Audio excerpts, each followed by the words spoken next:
Hey, Chuck here. Today we're going to look at some clips of me riding in traffic. And we're going to talk about riding safety. Riding in traffic safely. Super important. I'm going to hand out a couple of awards for good and bad behavior, and I'll tell you why I'm doing that. So in our 4 sections today, we're going to look at a reckless driver. We're going to deal with a couple of trucks that are in the road blocking one of the lanes. We're going to talk about lane position, which is super important for motorcycle riders. And we're going to talk about sharing the road with electric scooters. Now, electric scooters are a really hot topic. It's a polarized issue. So please watch to the end of the video and let me know what your opinion is. It would mean a lot to me. All right, let's get out into traffic.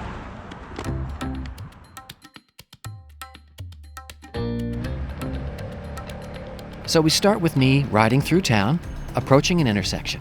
Everything's cool, I've got the green light. Then I see this guy coming straight out of a parking lot across multiple lanes. I should be looking at the front of this guy's car, not the passenger side, right? I have no idea how far he's going to go across these lanes. It looks like he could actually drive right into my lane. Now, I'm confident in my own skill set to keep moving forward at this point. Mostly because I'm not only aware of this guy, I'm looking right at him, but I can also see I have a wide open lane here on my right. So I could ride over there if I have to avoid this guy. And you can't see it in the video, but I've already checked my right mirror, and I know that there's nobody in my blind spot behind me on the right. And although he's pointed right at me here, it's obvious that he's now just cutting across all the lanes of traffic so he can get into the turn lane that he wants. And that's pretty stupid driving, especially with all the oncoming traffic behind him. He needs to be turning right into the right lane instead of giving everybody around him an adrenaline rush because nobody knows what the hell he's doing. Now, something you should know about me before I talk about this guy's behavior. When I lived in a bigger city, I was a traffic reporter for a few years, on the radio and on TV. This is the main reason I'm so big on traffic rules and safety. When I was in the helicopter looking down on rush hour traffic, I watched people doing the absolute stupidest things and causing fatal accidents. And when part of your job is watching people die in traffic accidents from making very simple, stupid decisions, it tends to change your perspective on traffic safety. It's just this kind of very simple bad decision that this guy is doing right here that can get people killed. That being said, I'm going to give this guy the Just Plain Stupid award for thinking that what he's doing is somehow a good idea. We all have driver's licenses, we've all studied and taken the test, and we all know how to drive safely. And this guy clearly just doesn't care. This guy needs to learn not only how to use his turn signal, but he needs some education about traffic safety in a big way.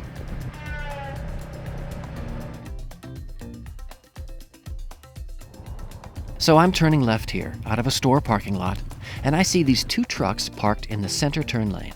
And I see this all the time. They're obviously unloading something. And this always puts me into a caution mode, because there's inevitably some people between the trucks running some boxes back and forth through traffic to some nearby business. So I'm getting ready to deal with that as I drive by. And sure enough, here's a guy on a forklift with a pallet full of boxes. Now look at this guy. He's completely turned around, looking directly at me. We are literally making eye contact as I pass him. This is really good awareness on his part. I'm going to give this guy the Great Communication Award. He's communicating with me visually, he's looking right at me, and sending me the message that he's aware of me. And in doing that, we're keeping each other safe on the road. Nice job, dude. I'm going to talk about lane position here for a minute. If you don't know this, there are 3 positions in every lane for a motorcycle. Number 1 being on the left, number 2 being in the middle, and number 3 on the right. People talk quite a bit about which position you should be in when riding a motorcycle in traffic. I actually prefer the left side of the lane most of the time, position 1, because it usually gives me the ability to see as far down the road as I can in front of me, kind of looking around the other cars. I love to see what's going on way ahead of me down the road, so I can be ready for it when I get there. So in most of my videos, you'll see me riding in lane position 1, on the left side. Now here you'll notice that I'm starting to push over to the right, into position number 3. I'm doing that because this guy here in the van is waiting to turn left and is blocking people's view of me as I approach the intersection. Anyone turning left after this brown car probably can't see me if I'm in lane position 1, so I push over to the right, not only to make myself more visible, but so I can see what's going on and be ready for it, because I don't want to get hit going through an intersection. As I come up to the intersection, I can see that there's nobody waiting to turn left, which is great. If there was, we would be more likely to see each other and be able to react to each other. And awareness is the foundation of safe riding. And after I get through the intersection, I ease back over into the left side of the lane where I'm most comfortable.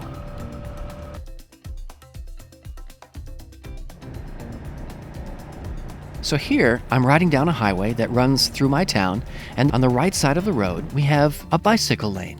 This is indicated by the picture of the bicycle painted on the ground, and also a sign, which also has a picture of a bicycle on it. When I see these, I'm expecting to see people on bicycles in this lane. And I'm a little surprised to see a man riding on an electric scooter in the bicycle lane. Now, I think these scooters are really cool. In fact, I kind of want to get one for myself. But there are some serious riding safety issues here. First of all, as you can see, I'm pushing 45 miles an hour going down this road. I'm passing this guy at about 5 miles an hour, which means he's traveling on that little scooter at about 40 miles an hour. And he's in the bike lane on a motorized vehicle with no safety gear on whatsoever. Now that's his choice, it's his life. But I started to question not only the wisdom of what he's doing, but the legality of it. So when I got home, I did some research to educate myself. And from what I could find, these are the rules for riding e-scooters in the state of Arizona, where I live. A person riding on an electric scooter in Arizona is not required to have any insurance or registration. He's not required to wear any kind of safety equipment, and he's not required to have any kind of training at all. There's no operator's license required for this motorized vehicle on the road. And in Arizona, you are allowed to ride your e-scooter on the roads, bike paths, and sometimes on the sidewalks, depending on the ordinances in the downtown areas.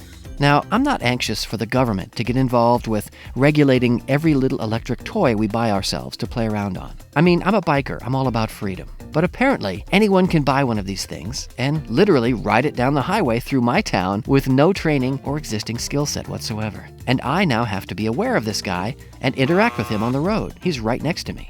These scooters come in many different sizes. Some of them have anti-lock brakes, and some of them don't. If he leaves his lane for any reason, or runs into me, or simply hits a rock and falls over into my path, he's not required to have any insurance to cover anything that happens to either of us. So, just to be clear, I love these scooters, but this could obviously potentially be a huge problem for both of us from just the simplest accident. So I get down to the stoplight, and as you can see, we no longer have a bike lane here on the right. And who comes rocketing by but the guy on the e-scooter? And if he's not still doing 40 miles an hour, he's probably doing about 35. And great for him, he's beating traffic. That's one of the reasons you have an e-scooter. But here's the issue here. Since there's no bike lane here, or any kind of line designating a shoulder, there's no obvious determination for what this area really is. Some states would call what he's doing lane filtering or lane splitting, allowing motorized two-wheel vehicles to pass cars in between lanes. But lane filtering is illegal in Arizona. So is passing traffic on the right shoulder. If I pulled my motorcycle over there and did what he's doing, I'd be breaking the law. But because he's on an electric scooter, this is somehow okay.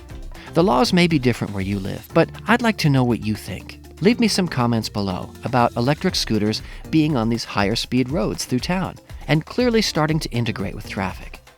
So thank you so much for watching, and if you have any questions about anything I've covered today, please leave them in the comments section below.